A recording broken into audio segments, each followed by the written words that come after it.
नमस्कार। आज मैं फिर आपके सामने अपराध की एक और घटना लेकर आया हूं।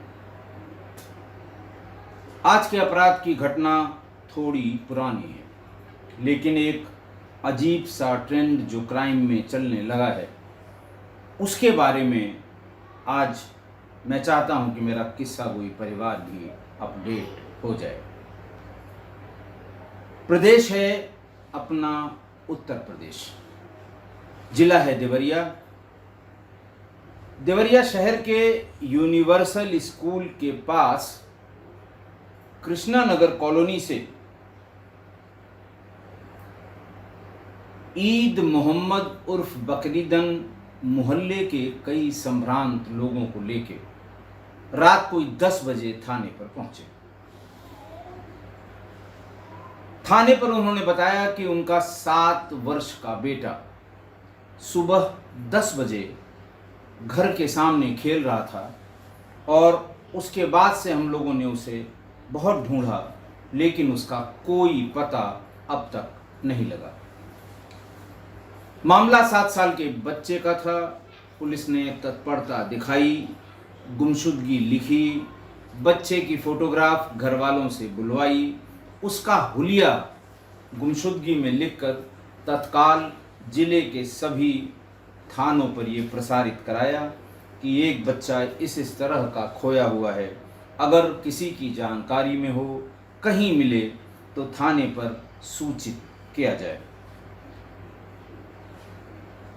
बहरहाल पूरी रात घर वाले गुमशुदगी लिखवाने के बाद भी परेशान रहे, लेकिन कुछ भी पता नहीं लगा। सवेरे जब ईद मोहम्मद उर्फ बकरीदन अपनी दुकान पर पहुंचे तो उन्होंने दुकान पर देखा कि एक पोस्टर, हैंड रिटन पोस्टर लगा हुआ है। उस पोस्टर पर लिखा हुआ था कि बकरीदन, तुम्हारे लड़के को उठाने के लिए तुम्हारे मोहल्ले के ही एक आदमी ने 1 लाख रुपए दिए हैं। अगर तुमको तुम्हारा लड़का चाहिए तो 30 लाख रुपए देने होंगे और 10 दिसंबर को कुशीनगर के कसिया एयरपोर्ट के मैदान में पैसा कहीं पर रख देना, हमें मिल जाएगा। और जैसे ही पैसा हमें मिल जाएगा तुम्हारे बेटे को तुम्हारी ही दुकान पर रख दिया जाएगा, दुकान के पास हम उसे छोड़ देंगे। ऐसा पोस्टर देखकर बकरीदन, ईद मोहम्मद उर्फ बकरीदन के पैरों तले जमीन खिसक गई। अभी तक वो यही सोच रहे थे कि खेल खेल में कहीं चला गया होगा, उसके साथ कोई हो सकता है हादसा हो गया। पूरा मोहल्ला लग के जितने वाटर टैंक हैं, जितने आसपास गड्ढे, पुराने मकानों के खंडहर, उसी जगह उसको ढूंढ रहे थे कि हो सकता है गलती से, भूल से, चूक से खेलते हुए बच्चों के अंदर जो तमाम आदतें, जिसे आदत तो नहीं कहते हैं, उत्कंठा या उत्सुकता होती है किसी चीज़ को जानने सुनने की, ऐसे में बच्चा कहीं उलझ नहीं गया हो, बच्चा कहीं फंस न गया हो। लेकिन ये स्पष्ट हो गया, ये स्पष्ट संकेत हो गया कि उसके बच्चे का पैसों के लिए अपहरण हुआ है। पुलिस अधीक्षक देवरिया संकल्प शर्मा मेरे साथ रहे हैं। मैं कई बार जिक्र भी कर चुका हूँ अलग अलग अपराध के सिलसिले में। बहुत एनर्जेटिक, बहुत जिसको कहते हैं कर्मठ पुलिस अधिकारी है। काफ़ी दिनों से एसपी देवरिया भी है। फौरन वो मौके पर भी गए, लोगों से बातचीत की। 3-4 टीमें उन्होंने बना दी। एक टीम सिर्फ इस बात के लिए कि ये पोस्टर जिस दुकान पर चिपकाए गए हैं वहां तक पहुंचने के जितने भी रास्ते हैं सब पर किसी का सीसीटीवी कैमरा लगा हो, चाहे वो प्राइवेट हो चाहे वो सरकारी हो, उसकी फुटेज उस समय की, जिस समय अंदाज से जिस समय ये पोस्टर चिपकाया गया होगा, उसकी सीसीटीवी सीसीटीवी फुटेज ढूंढी जाए। दूसरी उस हैंडराइटिंग के बारे में कि उसके अलग अलग फोटोकॉपी उसकी ले ली जाएं, एक एक लाइन, दो दो लाइन जिसमें समाहित हो, और जानने का प्रयास किया जाए। देखिए, पुलिस सबसे पहले जो अपराधी प्रवृत्ति के लोग हैं, जो इसके पहले इसी तरह के कांड कर चुके हैं, इस तरह के अपराध में शामिल हो चुके हैं, उनकी थानों में सूची होती है, थानों की उस सूची से उसको मिलाने का काम करें, उसकी हैंडराइटिंग में, अदालतों में उसके दस्तखत में, इन सब की जो जानकारी है उससे कोशिश करें कि कोई पेशेवर अपराधी तो इसमें सम्मिलित नहीं है।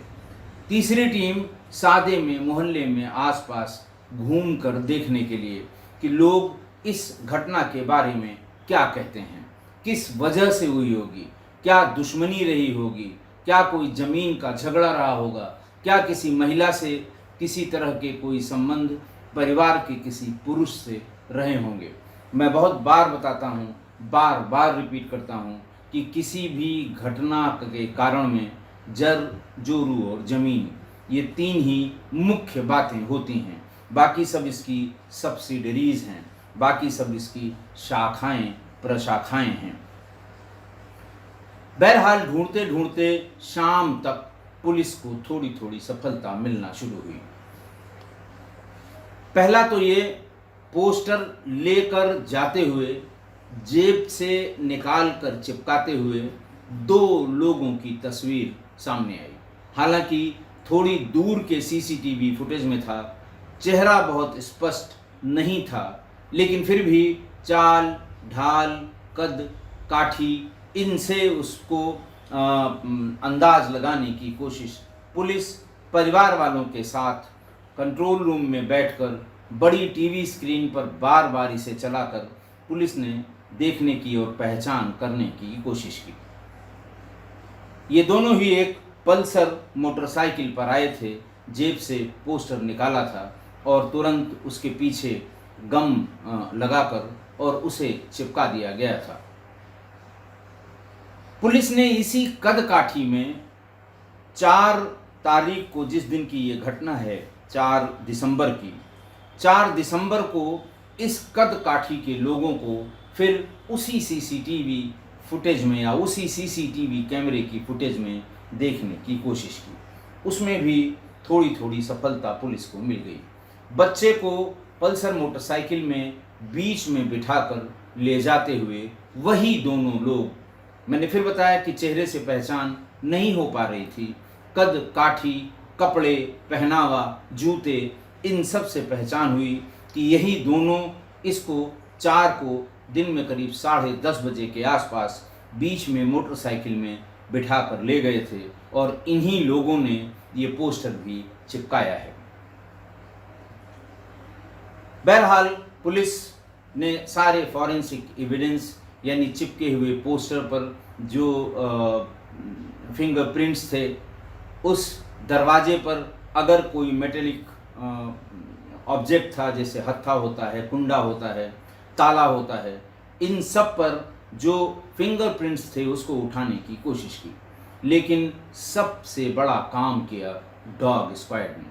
सामान्य रूप से डॉग स्क्वाड के बारे में यही माना जाता है कि ये पुलिस के शो पीस हैं, हर जगह भेजे जाते हैं, सफलता कहीं नहीं मिलती है। मैं सफल डॉग स्क्वाड के इन्वेस्टिगेशन की कई बड़ी घटनाएं आपको बता चुका हूं, जहां बड़े बड़े ब्रेक थ्रू जो डॉग स्क्वाड के, जो हमारे पुलिस के या पैरामिलिट्री फोर्सेस के जो स्वान होते हैं, डॉग होते हैं, कुत्ते कहें जिन्हें कहते हैं, खोजी कुत्ते, इन्होंने बहुत बड़े बड़े काम किए हैं। इस घटना में भी घटना स्थल से, जहाँ की घटना है, चूँकि सवेरे सवेरे जब वो दुकान खोलने गया था, ईद मोहम्मद उर्फ बकरीदन, जिस दिन वो दरवाज़ा खोलने गया था,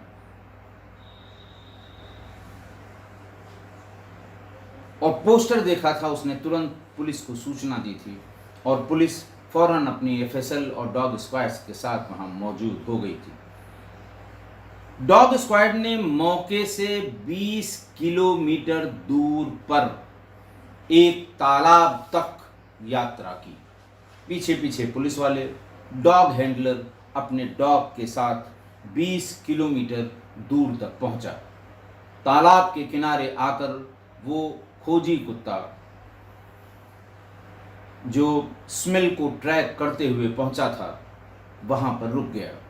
पुलिस ने तालाब में जो आसपास के लोग होते हैं तालाब में, जो गोताखोर तो एग्जैक्टली नहीं, लेकिन फिर भी जो तालाब में घुस के उसको ढूंढवाने की कोशिश की और वहाँ बच्चे की बॉडी मिल गई। तारीख थी 6 दिसंबर 2022। 4 दिसंबर को इसकी गुमशुदगी, 4 दिसंबर को अपहरण हुआ, 5 को गुमशुदगी लिखी और 6 को डॉग स्क्वाड वहाँ पहुँच गया। बॉडी मिली, बच्चे को घर वालों को दिखाया गया, पूरा मोहल्ला टूट पड़ा। बच्चे के हाथ पीछे करके बांधे हुए थे, पैरों में भी रस्सी बंधी हुई थी और मुंह लेकिन खुला नहीं था। पंचायतनामा भरा गया, पोस्टमार्टम के लिए भेजा गया। पोस्टमार्टम रिपोर्ट में जो सबसे चौंकाने वाली बात आई वो ये आई कि बच्चे के होठों पर फेविक्विक, क्विक फिक्स जैसी कोई चीज लगाई गई है जिससे दोनों होठ बुरी तरह चिपके हुए हैं। उसके ऊपर भी जो मेडिकल प्लास्टर क्या मेडिकल टेप वो चिपकाया गया है। पुलिस को समझ में आ गया कि ये किसी प्रोफेशनल का काम है, क्योंकि कुछ दिन पहले ही देवरिया में ही इसी तरह की एक और घटना हुई थी। ये बात थी 7 जुलाई की। लार थाना क्षेत्र, बड़ा इलाका है, लार का बड़ा फेमस इलाका है। वहाँ के हरकौली गांव में 6 साल के बच्चे को पबजी का पैसा वसूलने के लिए या पबजी के लिए जो पैसों की ज़रूरत थी उसके लिए गोरख यादव जी के बेटे, 6 साल के बेटे संस्कार यादव का अपहरण हुआ था। अपहरण करने के बाद बच्चे के होठों पे फेविक्विक लगा के उसे चिपका दिया गया था और दोनों हाथ बांध के उसे बाथरूम में बंद कर दिया गया। देखिए, ये बिल्कुल नया ट्रेंड है। इसी तरह की 3-4 घटनाएं छोटी छोटी अभी फिर हुई हैं पिछले 1-2 महीनों में। एक तो बच्चे हैं, थोड़ी देर में शोर करने लगेंगे। बच्चा है, शोर करेगा, अगल बगल के लोग जानते हैं कि किसके घर में कौन सा बच्चा है, किसका शोर है। अननोन बच्चे के शोर पर लोग सतर्क होते हैं। मैं बहुत बार बता चुका हूं कि छोटे बच्चों के साथ होने वाली किसी भी घटना या कोई तकलीफ लोग अपने बच्चों से जोड़कर देखते हैं, तो उनको चुप कराने का ये नया तरीका निकाला गया है। होठ की स्किन सॉफ्ट होती है, आप उसमें अगर फेविक्विक से चिपका देंगे, वो खोलने की भी कोशिश करेगा तो because of the elasticity of the muscles of lips वो बहुत दूर तक उसको खींच नहीं पाएगा और खिंचाव के कारण वो बीच का जो चिपका हुआ हिस्सा है वो खुल भी नहीं पाएगा। तो इत्मीनान से मुंह में फेविक्विक लगाकर और उसे बाथरूम में ले गए और फिर वही घूमने टहलने का, जो बच्चों के परिवार के साथ ये नाटक करने का कि हम भी ढूंढ रहे हैं। इस बच्चे की भी उसमें मृत्यु हो गई थी। इसमें 5 लाख रुपए की फिरौती मांगी गई थी। प्रोफेशनल लड़के थे और पबजी खेलने के आदी थे। जैसे ही इस तरह से पोस्टमार्टम रिपोर्ट में इस बच्चे के साथ भी क्विक फिक्स या फेविक्विक लगाने की बात पोस्टमार्टम रिपोर्ट में सामने आई, पुलिस को समझ में आ गया कि ये प्रोफेशनल लोग हैं, क्योंकि मुंह पर फेविक्विक लगा के होठों को चिपकाने का ये नया चलन अपराध में आया है। बहरहाल पुलिस ने तेजी पकड़ते हुए उन दोनों के चाल ढाल, हाव भाव और उसके हुलिये से असली अपराधी को पकड़ लिया। असली अपराधी का नाम था अजहरुद्दीन और ये बच्चे का सगा फूफा था। यही वो व्यक्ति है जो मोटरसाइकिल से बच्चे को उठाकर एक अपने सहयोगी के साथ ले गया था, और यही वो व्यक्ति है जो पोस्टर चिपकाने ले आया था। मतलब आप ये सोच सकते हैं कि क्या हुआ होगा।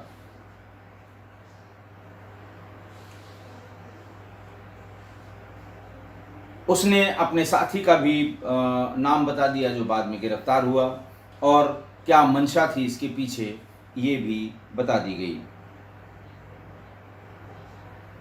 ये बताया गया कि बच्चा जिसकी मृत्यु हुई थी उसका नाम नासिर था, 7 वर्ष का था। उसके बाबा वहाँ एक कब्रिस्तान में सेवादार थे, मजार में सेवादार थे, और अभी 26 दिन पहले उनकी डेथ हुई थी। उनकी एक अगरबत्ती की बड़ी दुकान उसी मजार के पास थी। तो उनके बड़े बेटे ईद मोहम्मद को उस दुकान का जिम्मा मिला, और वो दुकान चलाने लगे अपने पिता की मृत्यु के बाद। उन्होंने अभी हाल में एक दूसरी जगह जमीन लेकर उसमें मकान बनवाने की गरज से अपनी एक छोटी ज़मीन कहीं और थी उसको बेचा था, जिसमें उन्हें 30 लाख रुपए मिले थे।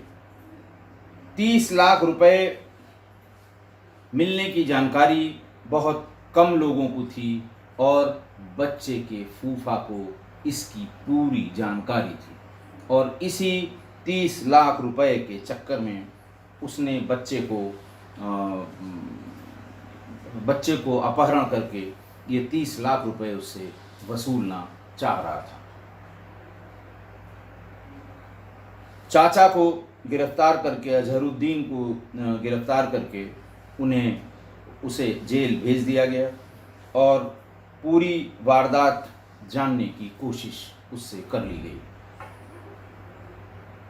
हुआ यूँ था कि उसी 30 लाख के चक्कर में ये 4-5 दिन से घूम रहा था कि अगर ये छोटा बच्चा है, अगर इसको किसी तरह से हम किडनैप, और ये बहुत चाहता है अपने पिता को, पिता भी इसको बहुत मानते हैं, लिहाजा अगर इसको हम किडनैप कर लें। और कुछ दिन पहले की, 6 महीने पहले की लार की वो घटना अखबारों में छपी थी, फेविक्विक से होठ चिपकाने वाली। उसके दिमाग में आया कि इसको उठाने में कोई दिक्कत नहीं है।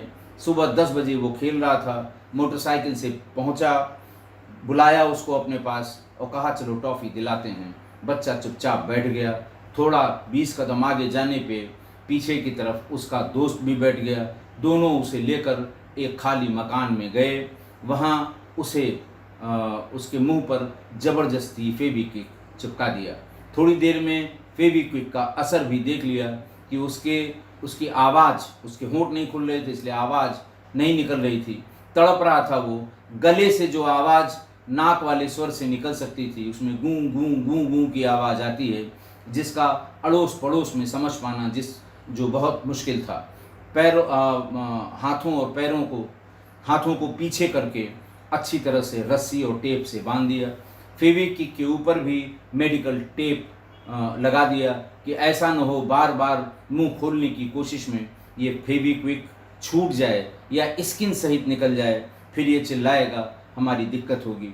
उसे आराम से एक कमरे में बाहर से ताला बंद करके छोड़ दिया, ये समझते हुए कि नाक खुली हुई है, सांस लेता रहेगा, अभी खाना खा के घर खेलने के लिए निकला होगा, 2-4 दिन चल जाएगा। फिर वो सीधे वहाँ शाम को मोहल्ले में घूमने लगा। थोड़ी देर में हल्ला हो गया कि इस तरह से बकरीदन का एक बेटा गायब है 7 साल का। वो भी घर पहुँचा फूफा, और जहाँ जहाँ कहा गया, जहाँ जहाँ घर वाले, बकरीदन को मोटरसाइकिल में बिठाकर ढूंढने का ड्रामा करता रहा। उसके दिमाग में था कि शाम को अंधेरी है। देखिए शाम को ये नसीरुद्दीन यानी फूफा अपने बहनोई बकरीदन के साथ यानी बच्चे नासिर के बाप के साथ थाने पर भी गया था गुमशुदगी लिखाने के लिए।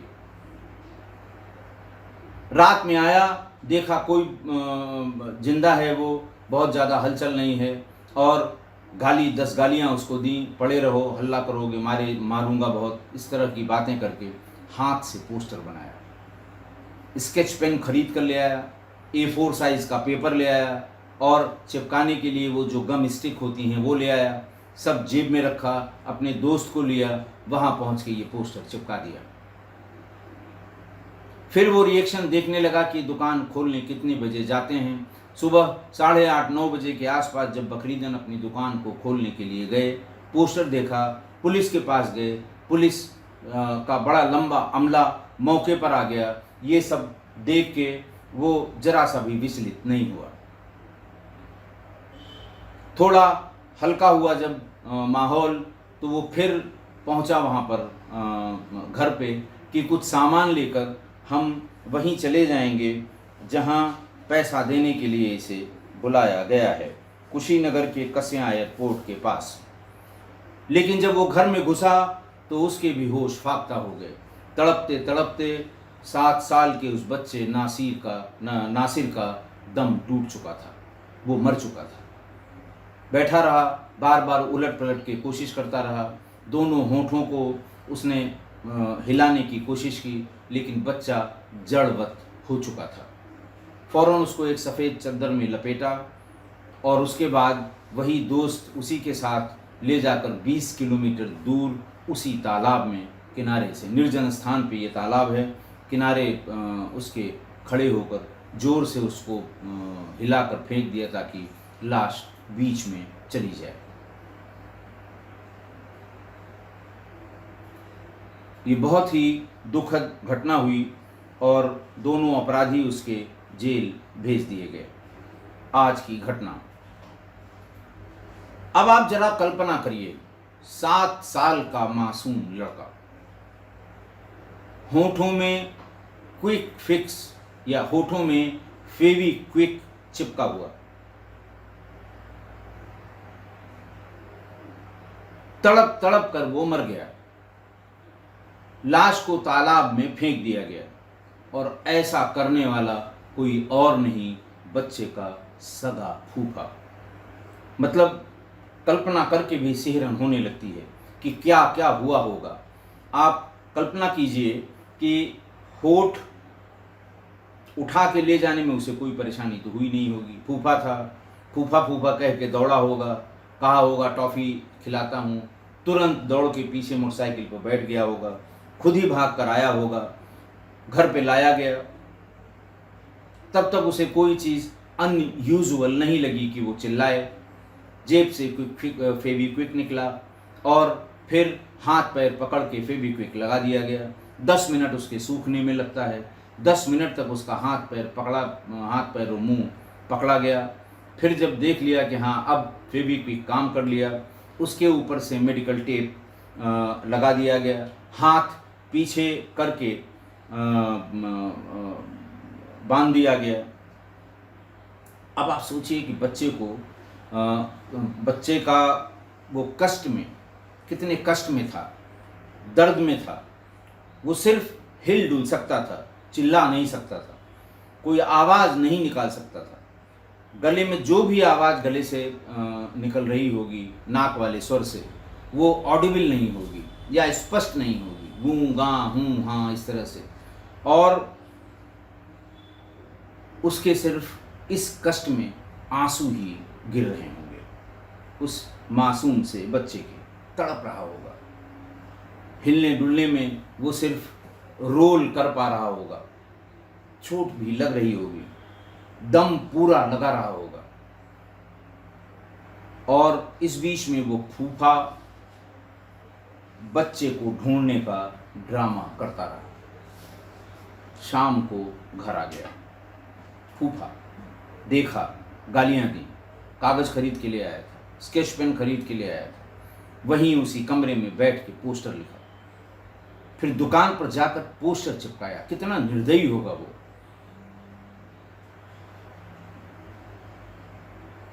और फिर जब पूरा ड्रामा करने के बाद मोटरसाइकिल लेकर वो कसिया एयरपोर्ट के जंगलों में जाने की सोच रहा था, तो देखा बच्चा मर चुका है। अपने इत्मीनान के लिए उसने पूरी चालाकी की थी। क्विक फिक्स लगा के छोड़ देंगे, आवाज़ बाहर कहीं जाएगी नहीं, हाथ पीछे बांध देंगे तो होठ को ज़बरदस्ती खोलने का प्रयास नहीं कर पाएगा, हम आराम से अपना काम करके फिर इसे देखने आएंगे। अपनी तरफ से पूरी चालाकी की होगी, लेकिन इस मासूम से जान को इतनी ज़्यादती सहन नहीं कर पाया वो बच्चा। उसका शरीर, उसकी आत्मा इतनी ज़्यादती नहीं सहन कर पाया और उसने दम तोड़ दिया। बच्चे के पिता से भी थोड़ी गलती हुई, चूक हुई, गलती तो नहीं कहूँगा, उससे चूक हुई। जब वो ज़मीन की रजिस्ट्री कराने जा रहा था, घर में विचार विमर्श किया, तो ये हुआ कि कोई रिश्तेदार या नज़दीकी आदमी लेके जाइएगा। रजिस्ट्री करने वाले या लेने वाले ने ये कहा था कि पैसा वहीं रजिस्ट्री के समय देंगे, तो 30 लाख रुपए लेके आना ये थोड़ा सा कठिन काम था, इसलिए किसी न किसी को ले जाना था। और वहीं पर उसने ये डिसाइड किया कि वो अपने बहनोई यानी बच्चे के फूफा को अपने साथ ले जाएगा। इससे नज़दीकी कोई रिश्तेदारी नहीं हो सकती, इससे ज़्यादा भरोसा और नहीं हो सकता। बहरहाल वो उसको रजिस्ट्री कराने के लिए अपने साथ ले गए। बतौर गवाह उसने दस्तखत भी किए और 30 लाख रुपए का लेन देन उसकी आंखों के सामने हुआ। बस वहीं 30 लाख फूफा की आंखों में चुभ गए।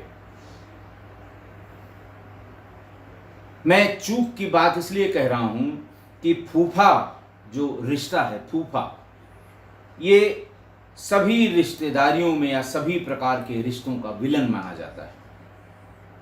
विलन मतलब वही प्रेम चोपड़ा, अमरीश पुरी टाइप। सारे रिश्तेदारियों का विलन अगर कोई होता है तो उसका नाम फूफा ही होता है, क्योंकि सारे घर के जितने भी पारिवारिक कार्यक्रम होते हैं उनमें ही सबसे ज़्यादा ड्रामा करने वाला कोई अगर होता है तो फूफा है।